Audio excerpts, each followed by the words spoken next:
Hello guys, तो आज हम देखेंगे कि क्या होगा अगर सोवियत यूनियन वापस आ जाए।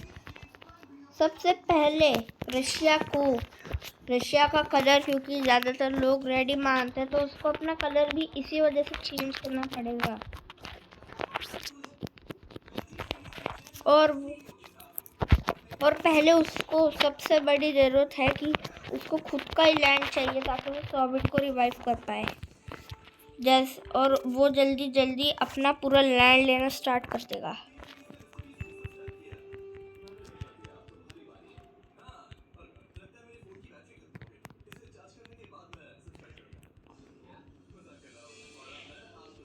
और सबसे पहले रशिया का टारगेट यूक्रेन होगा। यूक्रेन में ऑलरेडी 1.5 लाख सोल्जर्स हैं रशिया के, तो वो इजीली फॉल हो जाएगा।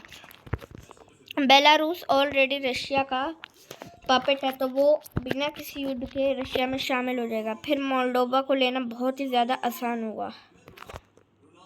मोल्डोवा के बाद द बाल्टिक स्टेट्स को लेंगे रशिया, पर ये उसकी बड़ी गलती भी हो सकती है क्योंकि बाल्टिक स्टेट्स और फिनलैंड नाटो का हिस्सा है। उसके बाद रशिया जॉर्जिया अजरबैजान को लेगा। इन दोनों को लेने के बाद वो कजाकिस्तान की तरफ बढ़ जाएगा। कजाकिस्तान और नॉर्थन पूरा मिडल ईस्ट के अंदर बहुत ज़्यादा रिसोर्सेज है, तो अगर रशिया इनको ले लेता है तो फिर वो बहुत ज़्यादा स्ट्रॉन्ग मिल जाएगा। पर ये लोग एक साथ एक कंट्री बना लेंगे, पर फिर भी ये रशिया को रोकने में कामिल नहीं हो पाएंगे क्योंकि रशिया के पास अभी इनसे बहुत ज़्यादा ताकत है। और अब रशिया बहुत ज़्यादा ताकतवर हो चुका है, तो वो मंगोलिया को भी इजीली कैप्चर कर लेगा। मंगोलिया को कैप्चर करने के बाद उसकी नज़र पोलैंड पर होगी और वो पोलैंड पर एक सरप्राइज अटैक करेगा और कुछ महीनों में उसको भी ले लेगा। फिर रशिया अपने 19 न्यूक्स लॉन्च कर देगा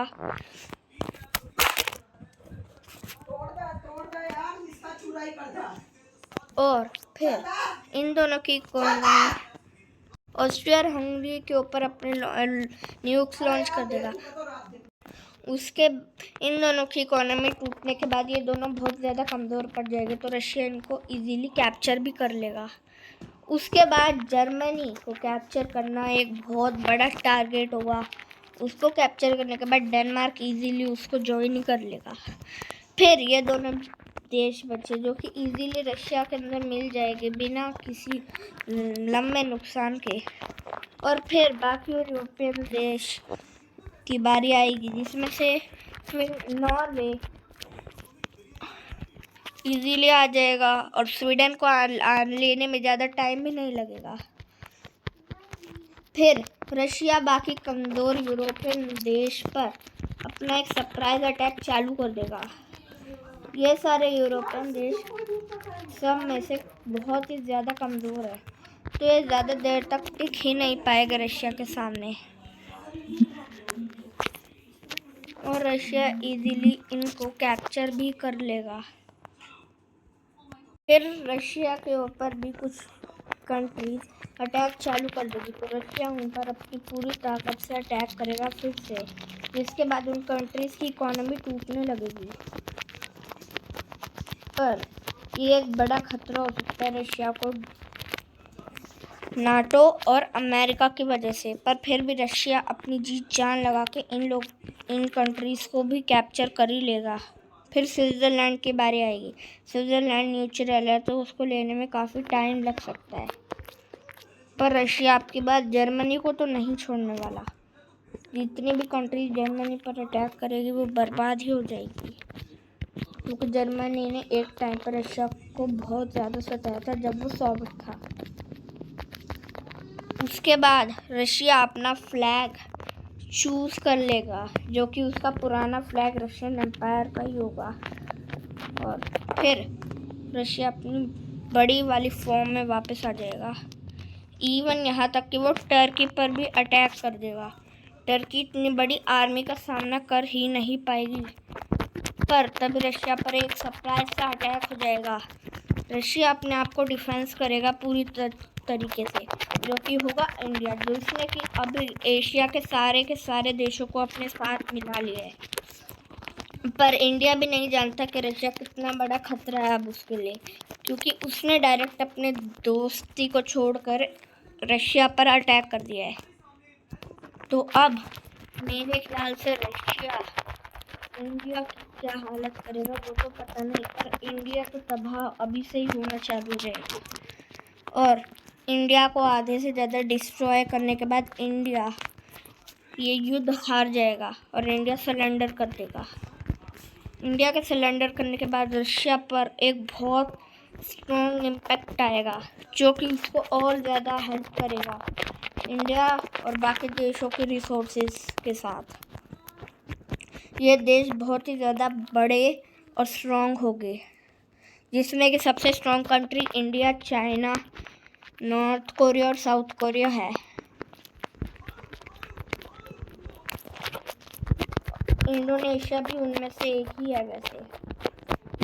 और अब ये इतना ज़्यादा स्ट्रॉन्ग बन चुके हैं कि रशिया को रोकना ऑलमोस्ट 90% कंट्रीज़ के लिए नामुमकिन है।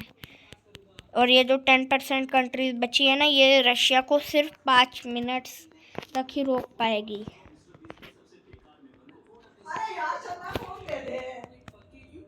फिर सुई डायनेसिटी आ जाएगा और रशिया भी उसको अलाउ कर लेगा कि अपना लैंड ले लो।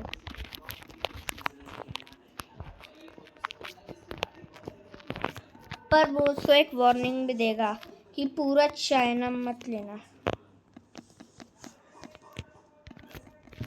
क्योंकि चाइना उसका बहुत ज़्यादा स्ट्रॉन्ग पार्ट है।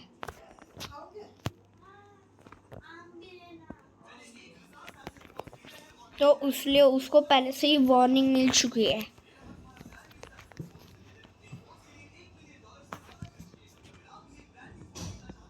और अब रशिया के ऊपर काफ़ी सारे देश अटैक करना चालू करेंगे, पर रशिया अपनी स्ट्रॉन्ग आर्मी की वजह से उन सभी देशों को रोक लेगा। जो भी अटैक करेगा रशिया उसके पूरे लैंड पर अटैक कर देगा।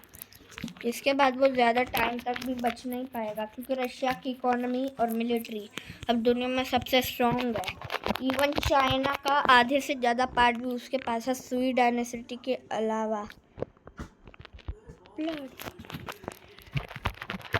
और वो पूरे अफ्रीका पर हमला कर देगा, पर अफ्रीका एक हो जाएगा। इनकी पॉपुलेशन 1.44 बिलियन है, जो कि इंडिया की पॉपुलेशन के जितना है बिल्कुल।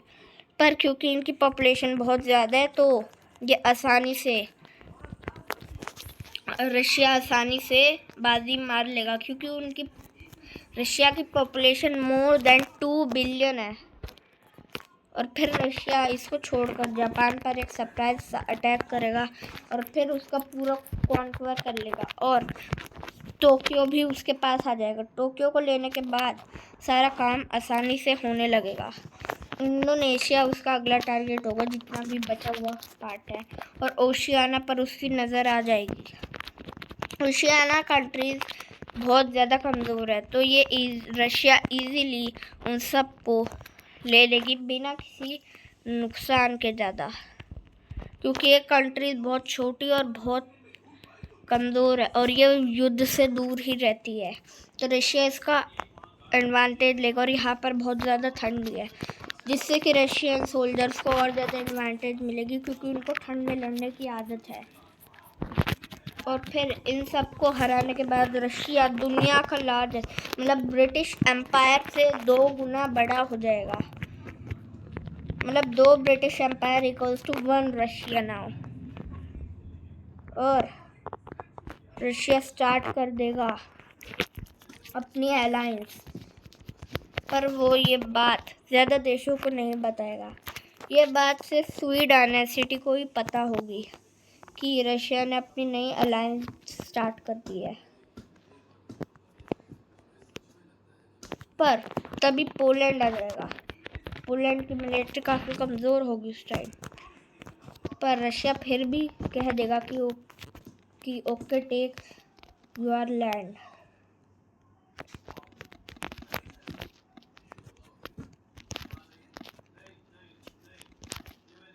और रशिया उसको अलाउ कर देगा कि सिर्फ अपना ही लैंड लेना पाए। अगर मेरे लैंड में घुसे तो फिर तुम इस दुनिया में दिख ही नहीं पाओगे। और फिर रशिया सुई डायनेस्टी और पोलैंड के साथ एक अलायंस बना लेगा।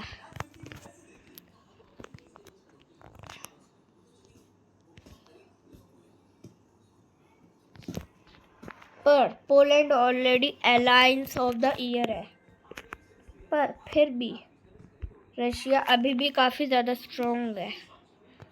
पर जब रशिया देखेगा कि उस पर अटैक हो रहा है तो फिर वो बिल्कुल भी चुप नहीं बैठने वाला और एक बड़ा सा अटैक कर देगा उन देशों पर जो उस पर हमला करेंगे।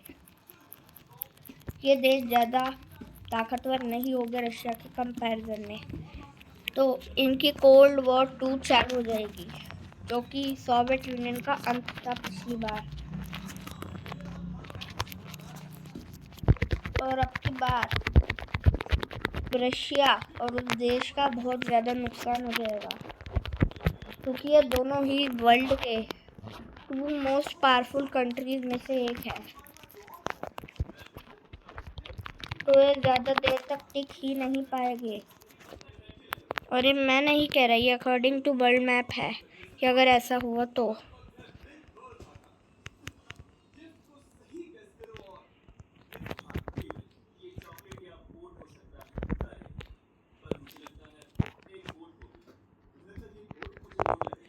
पर उसके जर्मनी पर अटैक फिर से हो जाएगा।